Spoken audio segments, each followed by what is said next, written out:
नमस्कार. आज आपण इयत्ता 6वी द्वितीय सत्र परीक्षा विषय गणित 2024-25 ची प्रश्नपत्रिका जी 40 गुणांची आहे ती पूर्ण या ठिकाणी सोडवून घेणार आहोत. जर या प्रश्नपत्रिकेतील सर्व उत्तरं तुम्हाला अचूक पद्धतीने समजून घ्यायची असतील तर हा व्हिडिओ शेवटपर्यंत बघा. सुरुवातीला तुम्हाला पूर्ण प्रश्नपत्रिका मी दाखवत आहे, कशा पद्धतीचे प्रश्न आहेत हे पूर्ण बघून घ्या. मग आपण सुरुवात करूयात सोडवायला.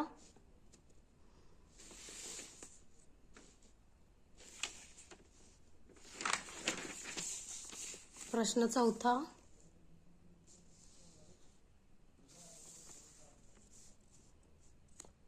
अशा पद्धतीची पूर्ण प्रश्नपत्रिका आहे. आपण आता सोडवायला सुरुवात करूयात. पहिला प्रश्न आहे, रिकाम्या जागी कंसातील योग्य शब्द लिहा. कोणत्याही 5. इथे तुम्हाला 6 रिकाम्या जागा दिल्यात, त्यापैकी कोणत्याही 5 बरोबर सोडवायच्यात. 5 मार्कासाठी आहे. पहिली रिकामी जागा आहे, ज्या त्रिकोणाचा एक कोन विशाल कोन असतो त्या त्रिकोणास कोणता त्रिकोण म्हणतात? तर विशाल कोन. एक कोन विशाल कोन असतो तर त्या त्रिकोणाला विशाल कोन त्रिकोण असं म्हणतात. मग उत्तर येणार तुमचं विशाल कोन. दुसरा प्रश्न आहे, बँकेत ठेवलेल्या किंवा बँकेकडून कर्जदारास दिलेल्या रकमेला काय म्हणतात? तर मुद्दल असं म्हणतात. मुद्दल म्हणतात.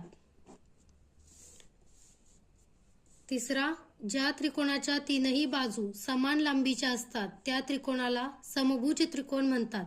तीनही बाजू समान असतील तर समभुज त्रिकोण असतो तो. यामध्ये शब्दाची फोड करून बघा. सम म्हणजे सारखा आणि भुज म्हणजे बाजू. तिन्ही बाजू सारख्या म्हणून त्याला समभुज त्रिकोण म्हणतात. समद्विभुजचा अर्थ काय होतो? सम म्हणजे सारख्या, द्वि म्हणजे दोन आणि भुज म्हणजे बाजू. ज्याच्या दोन बाजू समान असतील तो त्रिकोण समद्विभुज. आणि विषमभुज त्रिकोणचा अर्थ काय? तर तिन्ही बाजू वेगवेगळ्या मापाच्या असतील. तर या तिसऱ्या रिकाम्या जागेचं उत्तर आहे समभुज. चौथी रिकामी जागा आहे, चौकोनाच्या ज्या दोन कोनांमध्ये एक बाजू सामायिक असते त्या कोनांना चौकोनाचे टिंबटिंब कोन म्हणतात. तर चौकोनामध्ये एक बाजू जर सामायिक असेल आणि अशा पद्धतीने कोन असतील तर ते कोणते कोन असतील? लगतचे कोन असतील. लागून आलेले लगतचे कोन असतील. एक बाजू सामायिक असेल तर लगतचे कोन आणि बाजू सामायिक नसेल तर ते सम्मुख कोन असतील. तर याचं उत्तर आहे लगतचे. पाचवी रिकामी जागा, चौकोनाच्या चारही कोनांच्या मापांची बेरीज ही 360 अंश असते. चौकोनाच्या चारही कोनांच्या मापांची बेरीज विचारलं तर 360 अंश आणि त्रिकोणाच्या 3 कोनांच्या मापांची बेरीज विचारलं तर 180 अंश. इथे चौकोनाच्या 4 कोनांची विचारले तर ते उत्तर येईल 360 अंश. सहावी रिकामी जागा बघू, x अधिक 9 बरोबर 11. तर x ची किंमत काय? तर इथे अधिक 9 आहेत, दोन्ही बाजूतून वजा 9 केले तर काय होईल? x अधिक 9 वजा 9 बरोबर 11 वजा 9. मग हे अधिक 9 वजा 9 तर 0 येणार, म्हणजे x बरोबर 11 वजा 9 2.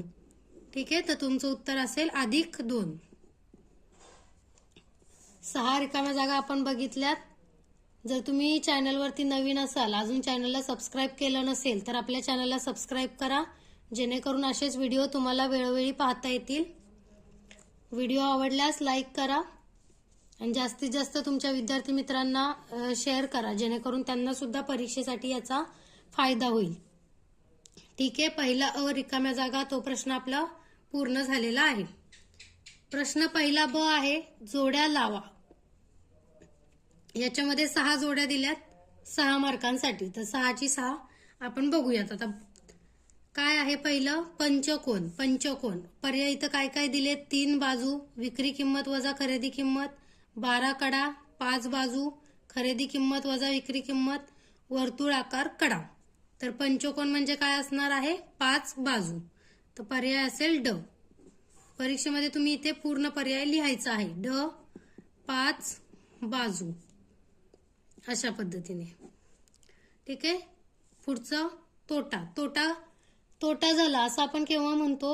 जेव्हा खरेदी किंमत जास्त असते आणि विक्री किंमत ही कमी असते. खरेदी आपण जास्त किमतीला केलंय आणि कमी किमतीला विकलंय तर तिथे आपल्याला तोटा होत असतो. मग पर्याय क्रमांक ई इथे तुमचं उत्तर असणार आहे.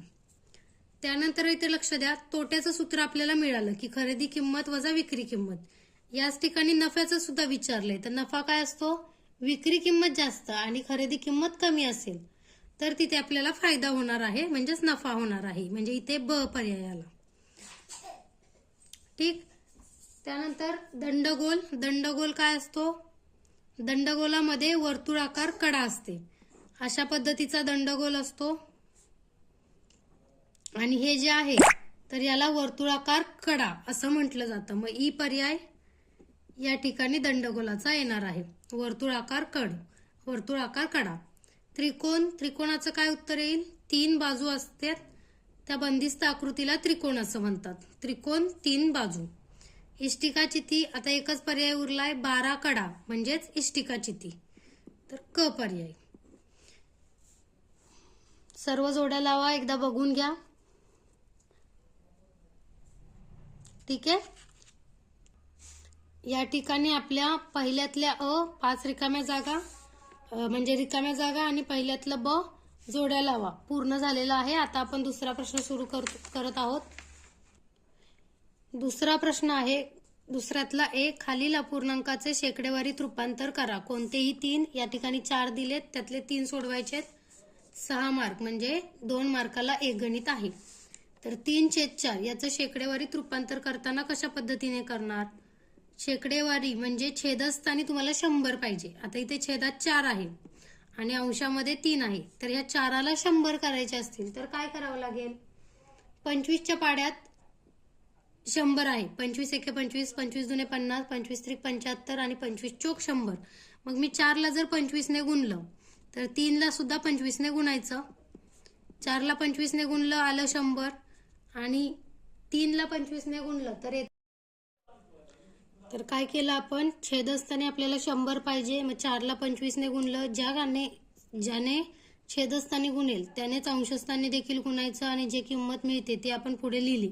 तर 3ला 25 ने गुणलं, 25 त्रिक 75, 4ला 25 ने गुणलं, 25 चोक 100. तर 75/100 छेदस्थानी 100 आहे, याचा अर्थ आता हे 75% झालेलं आहे आणि 75% हेच आपलं उत्तर आहे. शेकडेवारीत रूपांतर करतोय आपण. 3/4 हे अपूर्णांकात आहे आणि टक्क्यांमध्ये शेकडेवारीत सांगायचं झालं तर 75%. एवढंच करायचं आहे या गणितात. त्यानंतर दुसरा आहे 3/10. तर आता 3/10ला छेदस्थानी आपल्याला 100 आणावे लागतील, का तर आपल्याला शेकडेवारीत रूपांतर करायचंय. 3/10 तसंच लिहिलं. 10ला कितीने गुणल्यानंतर 100 येतील? तर 10ला 10 ने गुणल्यानंतर 100 येतील. जर छेदस्थानी मी 10 ने गुणते तर मी अंशस्थानी सुद्धा 10 नेच गुणणार. 3×10 = 30. तर 30/100 आलं की हे काय लिहिणार आपण? 30%. याचा अर्थ काय? 3/10 म्हणजेच किती? 30%. हे झालं शेकडेवारीत रूपांतर. त्यानंतर आहे तिसरा 2/5. 2/5 बरोबर 2/5. आता 5ला कितीने गुणल्यानंतर 100 येईल? 20च्या पाड्यामध्ये 20×5 100. तर 20 ने गुणायचं. अंशस्थानी आणि छेदस्थानी एकाच सारख्या संख्येने गुणायचं. 5ला 20 ने गुणलं तर 100 येतं. 20×5 100 आणि 20ला 2 ने गुणलं तर 40 येते. तर मग याचा अर्थ काय? 2/5 ह्या अपूर्णांकाचं शेकडेवारीत रूपांतर होणार आहे 40%. त्यानंतर आहे 1/2. आता 1/2ला कशाने गुणल्यानंतर 100 येतील. हे जर असं लक्षात येत नसेल तर काय करायचं? 100ला 2 ने भागून बघायचं. इकडे कोपऱ्यात करते. 100ला जर 2 ने भागलं तर किती येतं? 50 येतं. याचा अर्थ काय? तर 2ला 50 ने गुणलं तर आपल्याला 100 मिळणार आहे. ठीक आहे. असंच प्रत्येक वेळी तुम्हाला लक्षात नाही आलं तर 20च्या पाड्यामध्ये 5 आहे, 20 गुणिले 5 केलं तर 100 येतं. तर तसं लक्षात नाही आलं तर काय करणार तुम्ही? 100ला 5 ने भागायचं. 5 दुने 10. इथं आहे 0. 5 0 0. याचा अर्थ काय? 20 आणि 5चा गुणाकार केला तर आपल्याला 100 मिळणार. म्हणून आपण 5ला 20 ने गुणलं. ज्याने छेदात गुणलं त्यानेच अंशात गुणलं. सर्व ठिकाणी तसंच तुम्हाला लक्षात येण्यासाठी सांगितलं की हे कसं आलं. ठीक आहे. तर 2 ने 50ला गुणलं, छेदात अंशात देखील 50 ने गुणायचं. काय येतंय अंशात येतंय 50, छेदात येतंय 100. 50/100 याचा अर्थ काय? 50%. म्हणजे 1/2 या पूर्णांकाचं शेकडेवारीत रूपांतर होतं 50%. तर ही होती तुमची दुसऱ्या ए मधली 4 गणितं, ज्याचं अपूर्णांकाचं रूपांतर तुम्हाला शेकडेवारीमध्ये करायचं होतं. यानंतरचा प्रश्न आहे दुसरा बी. खालील समीकरणे सोडवा. कोणतेही 2, 3 दिलेले आहेत, त्यामधले तुम्हाला 2 सोडवायचे आहेत. तर काय करायचंय बघा, y - 5 = 1 असं समीकरण आहे. नीट लक्ष द्यायचं. जो काही चल आहे, या ठिकाणी चल काय आहे? y. या समीकरणात चल काय आहे? m. या समीकरणात चल काय आहे? p. A to Z पर्यंत कोणतंही चल समीकरणामध्ये वापरलेलं असू शकतं. तर त्या चलाची आपल्याला किंमत काढायची आहे, म्हणजेच उकल काढायची आहे. तेव्हा ते समीकरण आपण सोडवलं असं म्हणणार. तर y - 5 = 1 आहे. तर या ठिकाणी आपण काय करणार? इथे आपल्याला दिसतंय की 5 काय आहेत? -5 आहेत. मग आपण काय करणार? दोन्ही बाजूमध्ये 5 मिळवणार. ठीक आहे. तर प्रश्नात आहे y - 5 = 1. दोन्ही बाजूत 5 मिळवू.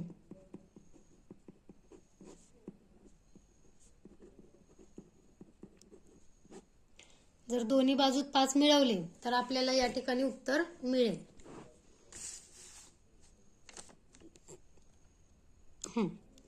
दिसतंय व्यवस्थित. तर दोन्ही बाजूत 5 मिळवायचे. तर y - 5 आहे तसंच अधिक 5 केलं बरोबर 1 अधिक 5 केलं. उजवीकडे आणि डावीकडे सेम कृती आपल्याला करायची आहे. इथे -5 आहे अधिक 5 आहे ते 0 येणार, म्हणजे y 0 आहे ते काय लिहायची गरज नाही. 1 अधिक 5 6 येते. तर काय मिळाली उकल तुम्हाला? y = 6. हे आहे तुमचं उत्तर. अशा पद्धतीने हे समीकरण आपण सोडवलं. हे 2 मार्कांसाठी तुम्हाला आहे. ठीक आहे. त्यानंतर आहे 19 = m - 4. तर काय करायचं आपल्याला? m - 4 आहे, तर दोन्ही बाजूत 4 मिळवू. का मिळवायचे? कारण आपल्याला हे -4 तिथे 0 आलं पाहिजे, ते गेलं पाहिजे. दोन्ही बाजूत 4 मिळवू. 19 अधिक 4 = m - 4 अधिक 4. 19 अधिक 4 23 आणि m - 4 अधिक 4 अधिक 0 येतं. नाही लिहिलं तरी चालणार आहे, म्हणजे 23 = m. हेच m = 23 असं व्यवस्थित लिहायचं, त्याला बॉक्स करायचं. ही मिळाली तुम्हाला समीकरणाची उकल. परत सांगते. 19 = m - 4 आहे. दोन्ही बाजूमध्ये 4 मिळवले तर 19 अधिक 4 आणि इकडे m - 4 अधिक 4. -4 अधिक 4 0 होतं आणि m = 23. 19 अधिक 4 23 येतं. तर m ची किंमत तुम्हाला 23 मिळाली. ही झाली समीकरणाची उकल. यानंतर आहे p अधिक 4 = -1. p अधिक 4 = -1. तर इथं अधिक 4 आहे, तिथे 0 येण्यासाठी काय करावं लागेल? दोन्ही बाजूतून 4 वजा करावे लागतील. दोन्ही बाजूतून 4 वजा करू. दोन्ही बाजूमधून आपल्याला 4 वजा करायचे आहेत. p अधिक 4 - 4 बरोबर -1 - 4. p अधिक 4 - 4 0 येते आणि -1 - 4 चिन्हांच्या नियमानुसार ते -5 येणार आहे.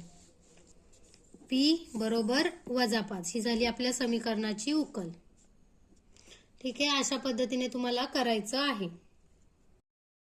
यानंतरचा प्रश्न तिसरा आहे. खालील प्रश्न सोडवा कोणतेही 5. आणि याच्यामध्ये आपल्याला 6 प्रश्न दिलेले आहेत. एकूण 6 प्रश्न आहेत, त्यामधले कोणतेही 5 सोडवायचे आहेत.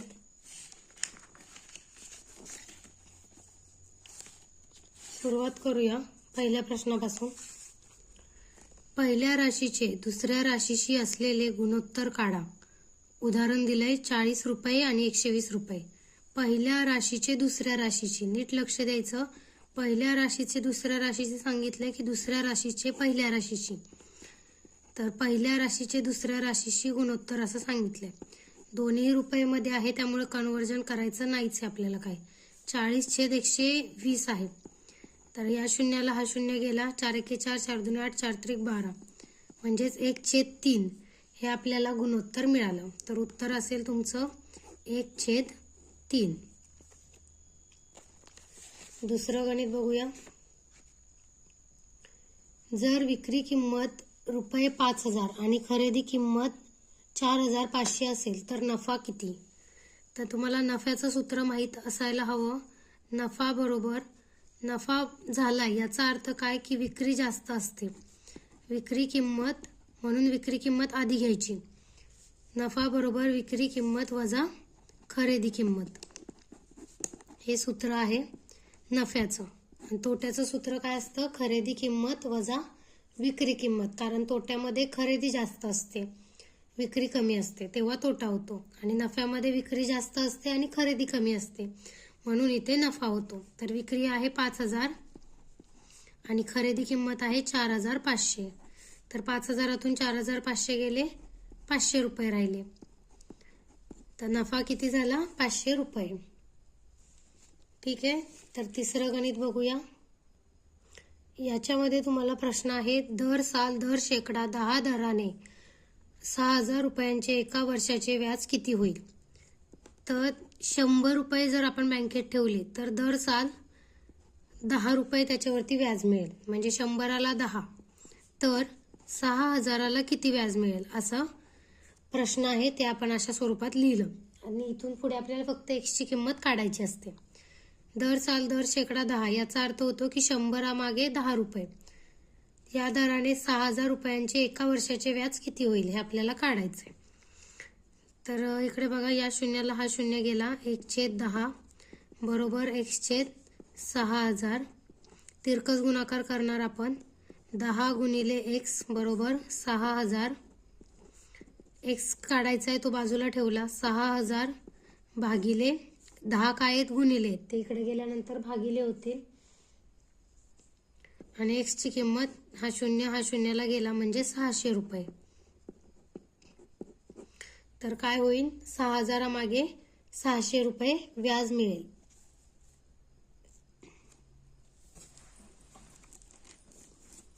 पूर्ण गणित व्यवस्थित दिसतंय? हां, दिसतंय. ठीक आहे. तर 100 मागे 10 रुपये, तर 6,000 रुपये जर बँकेत ठेवले तर त्याचं व्याज मिळेल 600 रुपये. यानंतर पुढचं गणित आहे, 10 किलोग्राम तांदळाची किंमत 325 रुपये आहे, तर 8 किलोग्राम तांदळाची किंमत किती?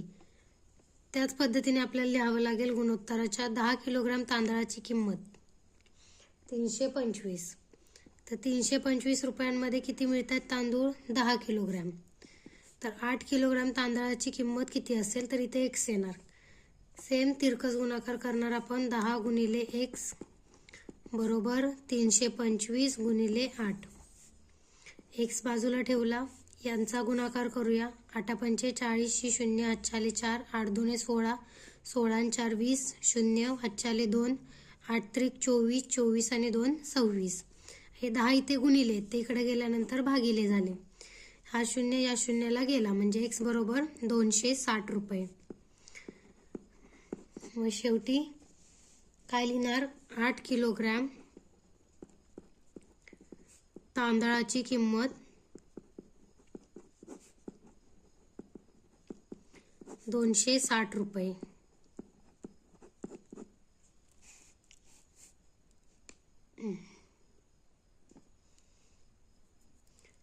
यानंतरचा प्रश्न आहे, खालील आकृत्यांचे निरीक्षण करा. कोनांवरून त्रिकोणाचा प्रकार लिहा. अतिशय सोपा प्रश्न आहे. हा त्रिकोण कोणता आहे ते बघायचे.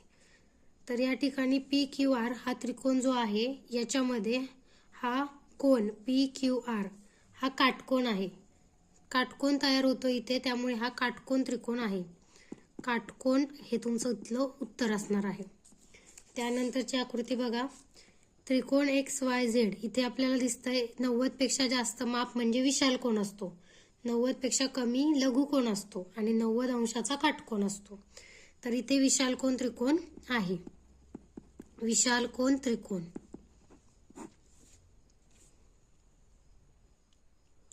6व्या गणितामध्ये तुम्हाला काय करायचंय, रेषा यल काढा, रेषेबाहेरील कोठेही पी बिंदू घ्या, गुण्याच्या मदतीने रेषा पी क्यू ही रेषा यल ला लंब रेषा काढा.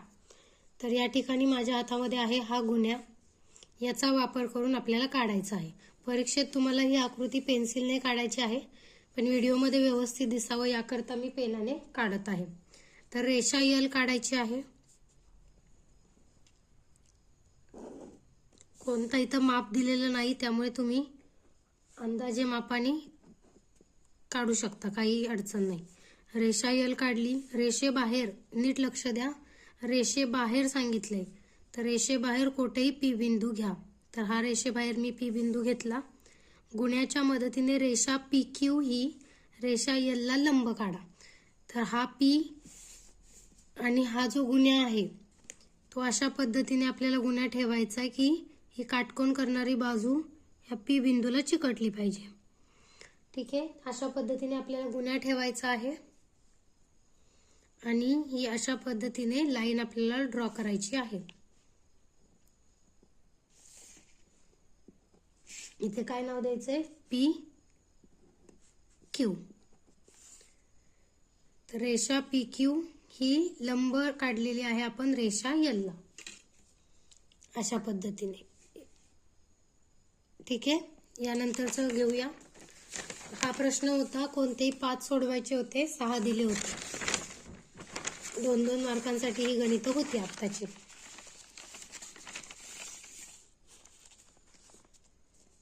इथं उत्तरं दिलेत, ते बघूया आपण कसं आहे. प्रश्न 4 सोडवा कोणतेही 3 आणि इथे 4 प्रश्न दिलेले आहेत. एक एक बघूया आपण. रिकामा चौकटीत बहुभुजाकृतींच्या बाजूंची संख्या लिहा. तर बाजूंची संख्या लिहायची आपल्याला. चौकोन मी इथे काढून देते आकृती. चौकोन किती बाजू आहेत, 4 बाजू आहेत, मग इथे उत्तर येणार 4. अष्टकोन आणि सप्तकोन. अष्टकोन बघूया. या आकृत्या तुम्हाला परीक्षेमध्ये काढण्याची काहीच आवश्यकता नाहीये, फक्त तुम्हाला इथे समजावं म्हणून मी काढत आहे. हा अशा पद्धतीने अष्टकोन असतो. एकदा पुन्हा दाखवते. ठीक आहे, तर या अष्टकोनाला 8 बाजू असतात. 1 2 3 4 5 6 7 आणि 8. अष्टकोनाला 8. या पद्धतीने सप्तकोन असतो. सप्तकोनाला 7 बाजू असतात. कोण विचारलं किंवा बाजू विचारल्या तरी सप्तकोन, अष्टकोन आणि चौकोन, चौकोनाला 4 बाजू 4 कोण, अष्टकोनाला 8 बाजू 8 कोण, सप्तकोनाला 7 बाजू 7 कोण. नंतरचा प्रश्न आहे, खालील आकृतीची पृष्ठे आणि शिरोबिंदू यांची संख्या लिहा. तर या ठिकाणी पहिला आहे दंडगोल म्हणजेच वृत्तचिती. तर याचे पृष्ठ, हा जो वर्तुळाकार पृष्ठ असतो वक्राकार, तर एक वक्राकार पृष्ठ असते आणि 2 सपाट पृष्ठे असतात या दंडगोलाला. हे जे पृष्ठ आहे, हे जे पृष्ठ आहे ते 2 सपाट पृष्ठ असतात आणि हे एक वक्राकार पृष्ठ असते. शिरोबिंदू किती आहेत, या वृत्तचितीला दंडगोलाला एकही शिरोबिंदू नाही, म्हणजे शिरोबिंदूंची संख्या इथे 0 येणार. यानंतर आहे शंकू. तर शंकूला हे जे पृष्ठ आहे एक ते वक्राकार असते आणि हे जे खालचे पृष्ठ आहे हे, तर हे पृष्ठ आहेत एक सपाट पृष्ठ असते, एक वक्राकार आणि एक सपाट. यानंतर शिरोबिंदू किती आहेत शंकूचे, तर एक शिरोबिंदू आहे हा इथला, हा एक शिरोबिंदू आहे शंकूला. त्यानंतर इष्टिकाचिती. इष्टिकाचिती बघूया. इष्टिकाचितीला पृष्ठ किती असतात, इष्टिकाचितीला आपल्याला माहिती आहे की 6 पृष्ठे असतात. या बाजूचा एक, या बाजूचं एक, 2 झाले. त्यानंतर हा एक आणि हा एक, 4 झाले आणि हा समोरचा आणि त्याच्या मागचा, असे 6 पृष्ठ असतात. इष्टिकाचिती तुम्ही अगदी कंपास बॉक्स जरी घेतलं तरी तुम्हाला परीक्षेच्या वेळेस लगेच समजेल की किती पृष्ठ आहेत, किती शिरोबिंदू आहेत, किती कडा आहेत. कंपास बॉक्स समोर ठेवून तुम्ही इष्टिकाचितीचं सांगू शकता. तर शिरोबिंदू किती आहेत, या ठिकाणी आपण शिरोबिंदू मोजूया. 1 2 3 4 5 6 7 आणि 8. तर इष्टिकाचितीला 8 शिरोबिंदू आहेत. ठीक आहे. तर पहिला आणि दुसरा झाला आपला प्रश्न. तिसरा बघूयात. खालील माहिती अक्षर वापरून लिहा. अतिशय सोपा प्रश्न. इयत्ता 5वी मध्ये असताना सुद्धा तुम्हाला अशा पद्धतीचे प्रश्न होते. 15 आणि एक संख्या यांचा गुणाकार. इकडे लक्ष द्या की 15 तो 15 लिहिला आणि एक संख्या. एक संख्येच्या जागी तुम्ही कोणताही अक्षर घेऊ शकता. ABCD पासून ABCD XYZ कोणतंही A to Z पर्यंत कोणतंही अक्षर घेऊ शकता. तर 15 आणि एक संख्या यांचा गुणाकार. एक संख्या म्हणून तुम्ही A घेत असाल तर 15 आणि एक संख्या यांचा गुणाकार. गुणाकाराचं चिन्ह मध्ये आलं पाहिजे. एक संख्या व 3 यांची बेरीज. आपण X घेतलं तरी चालेल, काही हरकत नाही, X घेऊया. एक संख्या व 3 यांची बेरीज. तर एक संख्येसाठी मी X लिहिला व 3 यांची बेरीज. 3 यांची बेरीज. एका संख्येची चौपट 32 आहे. आता इथं काय दिलंय? एका संख्येची चौपट. एका संख्येची चौपट मग X ची चौपट. चौपट म्हणजे 4 गुणिले X येणार. 32 आहे. 32 आहे तर बरोबर 32 अशा पद्धतीने येणार. Xच घ्या तुम्ही जेणेकरून सोयीस्कर जाईल. ठीक आहे. तर अशा पद्धतीचे हे 3 प्रश्न होते. यानंतरचा आहे 6 सेमी लांबीचा रेख AB काढून तो कंपास व पट्टीच्या साहाय्याने दुभागा. तर या ठिकाणी तुम्हाला 6 सेमी लांबीचा रेख AB काढायचा आहे. तर माझ्याकडे सध्या ती उभी पट्टी जी असते आपली ती नाहीये. तर मी या गुण्याच्या साहाय्याने 6 सेमी लांबीचा रेख AB काढणार आहे. मोजून आपल्याला माप दिलेलं आहे, याचा अर्थ ते मोजून तेवढं काढलं पाहिजे. इथून 0 पासून सुरुवात केली 6 पर्यंत. तर 6 सेमीचा रेख आपण AB काढलेला आहे. AB. यानंतर काय सांगितलंय? कंपास आणि पट्टीच्या साहाय्याने दुभागा. तर या ठिकाणी माझ्याकडे आहे हे कंपास. तुम्हाला ही आकृती पेपरमध्ये पेन्सिलने काढायची आहे.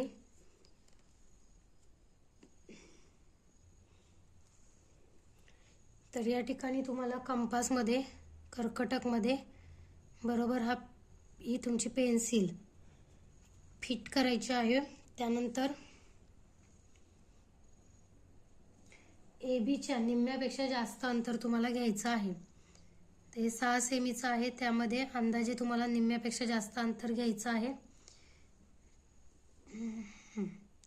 वरती एक कंस करायचा आहे A बिंदूवरती ठेवून आणि इकडे एक कंस करायचा आहे.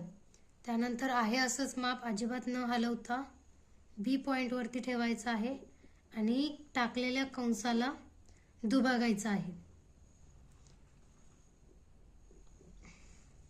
अशा पद्धतीने तुम्हाला दिसतं या ठिकाणी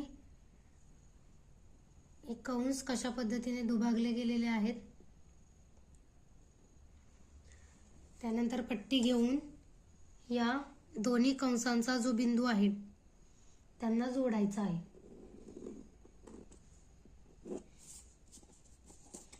हे अशा पद्धतीने. काय नाव द्यायचंय का आपल्याला? नाही. तर कंपास आणि पट्टीच्या साहाय्याने आपण दुभागलेलं आहे. ठीक आहे. तर ही तुमची प्रश्नपत्रिका या ठिकाणी पूर्ण झालेली आहे सोडवून. 40 गुणांची ही प्रश्नपत्रिका आहे. आपण याच्यामधला प्रत्येक प्रश्न अगदी योग्यरित्या सोडवलेला आहे स्पष्टीकरणासहित. तुमची काही जरी शंका असेल तर कमेंट करून सांगा. ही प्रश्नपत्रिका सोडवलेला हा व्हिडिओ तुमच्या जास्तीत जास्त मित्रांना शेअर करा आणि जर व्हिडिओ आवडला असेल तर नक्की लाईक करा.